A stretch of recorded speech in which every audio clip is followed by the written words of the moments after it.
Assalamualaikum warahmatullahi wabarakatuh. Alhamdulillah wa kafa wa salatan wa salaman daimain ala al-mustafa nabiyyina Muhammad sallallahu alaihi wasallam. Alhamdulillah, pada hari ini Allah masih berikan kita kenikmatan, nikmat berupa kesehatan dan kesempatan sehingga kita bisa melaksanakan ibadah, khususnya ibadah puasa di bulan Ramadan dengan keadaan nyaman tentunya. Selawat serta salam semoga tetap tercurahkan kepada junjungan kita Nabi besar Muhammad sallallahu alaihi wasallam. Anak-anak yang dirahmati Allah Subhanahu wa taala. Alhamdulillah, pada video pertama kita sudah mengenal kisah sebelum kelahiran Nabi Muhammad dan kisah pasukan gajah yang menyerang Ka'bah. Nah, pada kesempatan kali ini Pak Amin ingin mengisahkan atau mengenalkan kepada kalian kisah kelahiran dan masa kecil Nabi Muhammad SAW. Nah, kalian dengar baik-baik ya. Nabi Muhammad dilahirkan pada tanggal 12 Rabiul Awal, tahun gajah. Mengapa tahun gajah? Banyak orang mengatakan tahun gajah karena 50 hari atau 55 hari setelah terjadi penyerbuan pasukan gajah yang dipimpin oleh Abraha, Nabi Muhammad dilahirkan. Nabi Muhammad dilahirkan, ketika dilahirkan oleh ibunya yang bernama Aminah, ada sebuah utusan datang menemui kakeknya yang bernama Abdul Muttalib. Jadi Abdul Muttalib ini kakeknya. Ketika kakeknya mendengar Nabi Muhammad lahir, dengan rasa sukacita dia bergegas menemui Nabi Muhammad. Dan Nabi Muhammad dibawa ke dalam Ka'bah oleh kakeknya, dan di sana kakeknya berdoa dan mengucapkan syukur kepada Allah Subhanahu wa taala, lalu memberi nama Muhammad. Nah, anak-anak yang dirahmati Allah Subhanahu wa taala, ada kebiasaan orang-orang Quraisy itu kalau memiliki anak kecil atau bayi, biasanya mereka menyewa atau memberi upah kepada wanita-wanita yang ingin menyusui anaknya. Tujuan apa? Supaya badannya sehat, terhindar dari penyakit, dan fasih dalam berbahasa Arab. Nah, di sini Allah memilih Halimah menjadi wanita atau ibu susu Nabi Muhammad. Tetapi ada wanita yang pertama setelah Aminah. Siapa dia? Yaitu Suwaibah. Jadi Suwaibah ini wanita yang pertama menyusui Nabi Muhammad setelah Aminah. Setelah itu yang kedua ialah Halimah. Di sini ada kisah yang unik dan bagus banget, ya. Jadi Halimah ini berada di Bani Sa'ad. Ketika menuju ke Mekah, ini kebiasaan Bani Sa'ad itu begitu teman-teman, mereka mengambil upahan untuk menyusui anak-anak yang ada di Mekah. Ketika mereka menuju ke Mekah, rombongan Halimah ini, jadi Halimah ini menunggangi keledai dan unta yang kurus banget. Akhirnya apa? Sampai di Mekah tertinggal Halimah ini karena unta dan keledainya itu lambat jalannya. Sampai di Mekah, karena Halimah ini terakhir, ternyata bayi-bayi yang ada di Mekah itu sudah diambil atau sudah disusui oleh teman-temannya. Tersisa hanya Nabi Muhammad. Kenapa ya?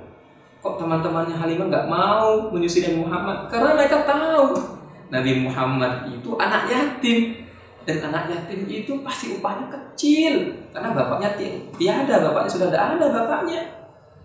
Halimah pun begitu, awalnya tidak mau menerima Nabi Muhammad sebagai anak susuannya. Tapi karena esoknya mau kembali ke Bani Sa'ad atau ke rumahnya, Halimah ini tidak mau kembali dalam keadaan tangan hampa, tidak bawa bayi. Akhirnya Halimah memutuskan untuk mengambil atau mengangkat Nabi Muhammad sebagai anak susuannya. Ternyata apa yang terjadi teman-teman atau anak-anak yang dirahmati Allah Subhanahu wa taala? Ya. Jadi ketika Halimah mengangkat Nabi Muhammad terasa ringan. Ya. Dan ketika beliau kembali ke rumahnya, unta yang di awalnya lambat cepat, kuat, ya, bahkan bisa mendahului teman-teman yang di awalnya meninggalkan dia, dan dia sendiri yang meninggalkan teman-temannya. Insya Allah ya, ini luar biasa. Sampai di rumahnya, ya, seketika domba-domba Halimah itu gemuk, air susunya penuh, unta-untanya juga begitu. Dan di awal anaknya Halimah itu kelapa menangis dengan lapar, haus. Sekarang kedatangan Nabi Muhammad, anaknya Halimah tidak pernah menangis karena kehausan atau kelaparan. Insya Allah ini anak yang penuh keberkahan, ya, Nabi Muhammad SAW. Nah, yang dirahmati Allah Subhanahu Wa Taala, Nabi Muhammad bersama Halimah nanti sekitar umur 4-5 tahun, ya, ketika Nabi Muhammad bermain, turunlah malaikat Jibril untuk membedah dada Nabi Muhammad. Diambil segumpal darahnya, ya, malaikat Jibril mengatakan bahwa segumpal darah ini tempatnya setan, ya, dicuci segumpal darah tersebut di sebuah baskom terbuat dari emas dan dengan air zam-zam. Lalu malaikat Jibril mengembalikan segumpal darah tersebut. Lantas ada anak-anak kecil yang memperhatikan pemelihatnya. Mereka memberitahu Halimah, mereka berteriak, Muhammad dibunuh, Muhammad dibunuh, ya. Lantas Halimah berlari menemui Muhammad. Apa yang terjadi? Anak-anak yang dimurkai Allah Subhanahu Wa Taala, Halimah melihat Muhammad dalam keadaan berseri-seri. Insya Allah, ya. Melihat kejadian tersebut atau mendengar kejadian tersebut, Halimah kembalikan Muhammad kepada ibunya. Nanti tepat umur 6 tahun, Aminah membawa Muhammad ke Madinah untuk mengenang atau berziarah ke makam ayahnya yang bernama Abdullah. Di sini Aminah membawa pembantunya yang bernama Ummu Aiman. Berangkatlah ke Madinah. Kurang lebih 1 bulan, Aminah, Muhammad dan pembantunya berdiam di sana. Ketika mau kembali ke Mekah, Aminah jatuh sakit sehingga wafat dan dimakamkan di daerah Abuwa. Insya Allah ya, Nabi Muhammad ujian yang diberikan oleh Allah sebelum lahir ayahnya wafat, sedangkan umur 6 tahun ibunya yang wafat. Insya Allah luar biasa, di ujiannya berat, mungkin bagi kita sangat-sangat berat. Kembali ke Mekah, maka Nabi Muhammad, ya, Nabi Muhammad SAW jatuh ke atau Nabi Muhammad SAW diasuh oleh kakeknya yang bernama Abdul Muthalib. Ini Abdul Muthalib kurang lebih nanti usia Nabi Muhammad itu 8 tahun. Ketika itu Abdul Muthalib nanti wafat. Setelah itu pengasuhan Nabi Muhammad jatuh kepada pamannya yang bernama Abu Thalib. Abu Thalib ini orang yang miskin dari paman-pamannya semuanya. Abu Thalib lah yang paling miskin. Tapi Abu Thalib ini walaupun miskin, tapi dia sangat sayang kepada Nabi Muhammad, melebihi sayangnya kepada anak-anaknya. Tetapi ingat, ini perlu diketahui teman-teman, Nabi Muhammad itu walaupun disayang dengan pamannya, tetapi Nabi Muhammad tidak manja. Justru Nabi Muhammad sudah bekerja ketika umur 8 tahun tersebut. Apa pekerjaannya? Mengembala domba. Jadi Nabi Muhammad itu mengambil atau mencari upahan, imbalan domba-domba yang dia gembalai. Ya. Nah, nanti umur 12 tahun Nabi Muhammad diajak berdagang oleh pamannya ke Syam. Nanti tepatnya di daerah Buhairah. Ya, sudah masuk Syam. Ketika itu nanti Nabi Muhammad bertemu dengan rahib bernama Bahira. Nah, rahib inilah nanti akan memberitahu tanda-tanda kenabian kepada pamannya Abu Thalib. Nanti pamannya itu disuruh membawa Nabi Muhammad kembali ke Mekah. Kenapa? Kalau dia teruskan ke Syam, dikhawatirkan orang-orang Yahudi akan mencelakai Nabi Muhammad.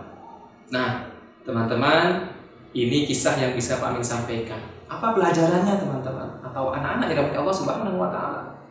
Ingat, ya, pelajarannya adalah kita walaupun masih kecil, tanamkan pada diri kita rasa atau sifat atau sikap mandiri, jujur dan tanggung jawab. Perhatikan Nabi Muhammad, umur 8 tahun sudah mampu mandiri membantu pamannya. Sekarang kita yang penuh dengan kenikmatan.